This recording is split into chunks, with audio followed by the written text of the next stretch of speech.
मैंने जितना भी अपने लाइफ में समझा है, देखा है, उतना मेरे को ये समझ में आया है कि लड़कियों के दिल का रास्ता उनके दिमाग से शुरू होता है। जैसे लड़कों के दिल का रास्ता उनके पेट से शुरू होता है ना, लड़कियों का दिमाग से शुरू होता है। लेकिन हम हमेशा दिल की बातें करते रह जाते हैं। हम ऐसे वर्ड्स बोलते हैं कि मैं तुमसे बहुत प्यार करता हूं, मैं तुम्हारा बहुत ख्याल रखूंगा, मैं तुमसे जी भर के प्यार करना चाहता हूं। लेकिन लड़कियां कभी हमें भाव देती ही नहीं है, क्योंकि लड़कियों को दिल की बातें समझ में नहीं आती, उनको दिमाग से समझा जाता है। दिमाग कैसे लगाया जाए इस वीडियो में हम ये समझेंगे। मैं आपको 5 साइकोलॉजिकल टिप्स, ट्रिक्स और हैक्स बताने वाला हूं, जिसके बाद आप लड़की के दिमाग को काबू करना सीख जाएंगे। सबसे पहली बात आपको समझनी है पॉजिटिव रीइंफोर्समेंट। देखो, जो इंसान का दिमाग होता है ना, वो बहुत ज्यादा मुश्किलों में पड़ा हुआ होता है। हर एक इंसान परेशान होता है। ऐसे में जब आप किसी इंसान को कारण दे देते हो उसको खुश रहने का, तो वो इंसान आपके बारे में जरूर सोचता है। वो आपको 24 घंटे जरूर याद करने की कोशिश करता है, क्योंकि उसकी खुशी का कारण आप हैं।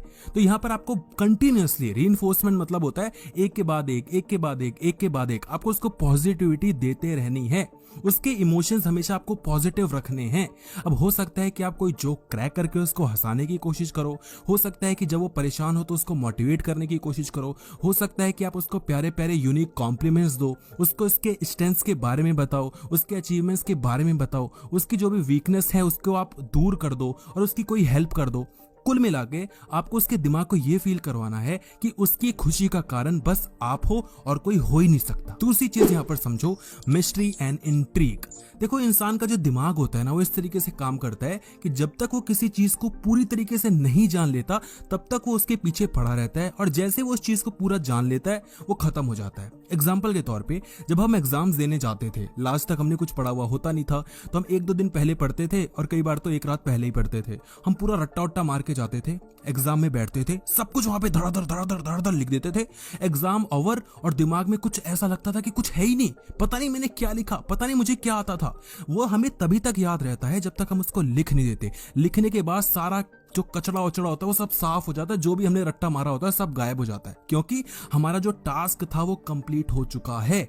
इसी तरीके से जब आप किसी लड़की से बात करने की कोशिश करते हो और आप अपने बारे में उसको बताने की कोशिश करते हो, जब आप उसको पूरा अपने बारे में बता देते हो, तो लड़की जो आपके थॉट्स है ना, उनको इसी तरीके से निकाल देती है जैसे कि एग्जाम के बाद हम अब जो कंटेंट कंज्यूम करते हैं। इसलिए आपको धीरे धीरे लड़की को अपने बारे में बताना है, आराम आराम से बताना है, सो दैट कि उसका इंटरेस्ट आप में बना रहे, लड़की और ज्यादा जानने की आपके बारे में कोशिश करती रहे। इंसान तभी आपके बारे में याद करेगा ना जब वो आपके बारे में कुछ नहीं जानता। अगर सब कुछ जान ही लेगा तो याद क्या करेगा। पॉइंट नंबर 3 समझो, शेयर्ड गोल्स एंड वैल्यूज। देखो, इंसान ना हमेशा साथी की तलाश में होता है। साथी सिर्फ सेक्स करने के लिए नहीं, साथी सिर्फ प्यार मोहब्बत की बातें करने के लिए नहीं, बल्कि साथी जिंदगी में आगे बढ़ने के लिए भी।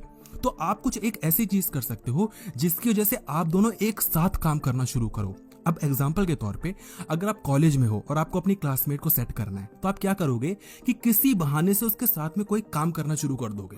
जैसे कि अगर आपको कोई असाइनमेंट मिला है, तो आप क्या बोलोगे कि ये असाइनमेंट हम दोनों मिलके बना सकते हैं। या अगर कोई प्रोजेक्ट मिला हो आपको, तो आप बोल सकते हो कि ये प्रोजेक्ट हम दोनों मिलके बना सकते हैं।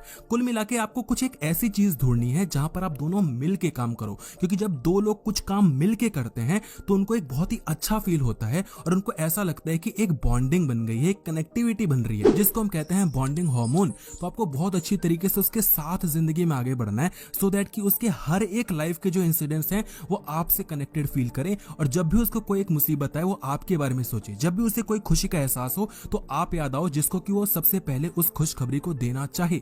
चौथी चीज यहां पर आपको समझनी है, क्रिएट अ यूनिक बॉन्ड। देखो, अब क्या होता है ना कि कुछ इनसाइड जोक्स होते हैं, जैसे कि हमारा जो बेस्ट फ्रेंड होता है उससे हम कितनी ही हंसी मजाक कर लेते हैं। हम ऐसी ऐसी बातें उसको बोलते हैं जो कि शायद मजेदार नहीं भी होती, लेकिन फिर भी हम दोनों दबा के हंसते हैं। आपने कभी सोचने की कोशिश की है कि ऐसा क्यों? क्योंकि हम दोनों की एक बॉन्डिंग बन चुकी है। हम दोनों के जोक्स कुछ इनसाइड जोक्स होते हैं, हमारे पहले की कुछ ऐसी कन्वर्सेशन होती है जिसकी वजह से हमें कोई भी बात फनी लगने लगती है। इसी तरीके का बॉन्ड आपको उस लड़की के साथ बनाना है, जिसके साथ आप कुछ इनसाइड जोक्स बना सकते हो, कुछ इमोशनल कनेक्शन बिल्ड कर सकते हो, कुछ डीप कन्वर्सेशन कर सकते हो। और इंसान ऐसा नहीं कि आपके साथ यूं ही खुल जाएगा, आपको धीरे धीरे उसको एहसास दिलाना होगा कि आप एक ऐसे इंसान हो जिसके साथ वो सारी बातें वो अपनी शेयर कर सकती है, जिसको अपनी सारी बातें रिवील कर सकती है। जितनी ज्यादा वो सीक्रेट्स आपको बताएगी, जितनी ज्यादा इमोशनल आपके सामने होगी, जितनी ज्यादा वो अपने डार्क सीक्रेट्स आपको बताएगी, फैंटेसीज जो होती हैं वो आपके साथ डिस्कस करेगी, उतनी ही ज्यादा वो आपके काबू में आती चली जाएगी। तो कोशिश करो कि उसके जितने भी दिमाग में चीजें हैं वो सारी आप निकलवा लो। और पांचवी चीज, इसको बिल्कुल भी मत भूल जाना, बहुत इंपॉर्टेंट है, आई विल से कि दी मोस्ट इंपॉर्टेंट है, और वो है अवॉइड क्लेंजीनेस। अगर आपने ये चारों पॉइंट सही से कर दिए हैं, लेकिन अगर आपने पांचवी गलती कर दी तो कभी लड़की आपके बारे में नहीं सोचेगी, कभी आपसे बात करने की कोशिश भी नहीं करेगी। यानी कि लड़की के पीछे हाथ धो के मत पड़ो। लड़की को ये मत दिखाओ कि आप उसके बिना जी भी नहीं पा रहे हो, आप उसके लिए बहुत ज्यादा नीडी हो गए हो, आपको लड़की चाहिए किसी भी हालत में। ये सारी चीजें आपने मूवीज में, बॉलीवुड मूवीज में, वेब सीरीज में, लोगों के किस्से कहानियों में सुनी होंगी कि मैं तुम्हारे बिना मर जाऊंगा, जी नहीं पाऊंगा। अक्सर ऐसा ना लड़कियों को बहुत ही ज्यादा क्लिंजी लगता है और लड़कियां ऐसे लड़कों से दूर रहना चाहती हैं, क्योंकि ऐसे ही लड़के होते हैं जो आगे चल के बोलते हैं मैं नस काट लूंगा, मैं तुम्हें परेशान कर दूंगा, तुम देख लेना, ब्लैकमेल करते हैं। तो लड़कियां इन लोगों से थोड़ा दूरी बना के रखती हैं। कोशिश करो कि आप लड़की को ये दिखाओ कि ठीक है, तुम्हारी खुद की जिंदगी है, मैं तुम्हें परेशान नहीं करूंगा, मैं 24 घंटे तुम्हें मैसेज नहीं करूंगा, हर वक्त तुम्हें कॉल नहीं करूंगा, जब तुम चाहोगी तभी मैं बात करूंगा। तुम्हारी खुद की एक पर्सनल स्पेस है। जब आप उसकी पर्सनल स्पेस की रिस्पेक्ट करते हो तो लड़की आपसे और ज्यादा बात करना चाहती है। इसके पीछे की एक साइकोलॉजी भी है कि जब आप अपने टाइम की कीमत रखते हो और यूं ही किसी से बात नहीं करते तो आपकी जो वैल्यू होती है उसकी नजरों में कहीं ज्यादा बढ़ जाती है। अब वो लड़की अगर आपको बार बार मैसेज करेगी तो आपके दिमाग में एक थॉट प्रोसेस आएगा कि यार ये लड़की वेली है क्या, इसके पास कोई काम वाम नहीं है क्या, मैं ही हूं क्या बात करने के लिए। ऑल्दो आपको मजा आ रहा है कि वो लड़की आपको भाव दे रही है, लेकिन फिर भी बैक ऑफ द माइंड आपको चीजें आती रहेंगी बार बार कि यार ये लड़की ना कुछ ज्यादा ही पीछे पड़ रही है। और जब कोई चीज हमें कुछ ज्यादा ही मिलती है, विदाउट गिविंग एनी एफर्ट्स मिलती है, तो हम उसकी कदर नहीं करते। तो ये 5 चीजें देखना, करना, और भाई सच में वो लड़की आपके लिए जरूर पागल होगी। उससे पहले वीडियो को लाइक जरूर करना और वीडियो को शेयर जरूर करना, सो दैट कि हमारे भी कुछ हेल्प हो पाए। और आपको अगर ये वीडियो अच्छी लगी तो कमेंट सेक्शन में जरूर बताना। धन्यवाद।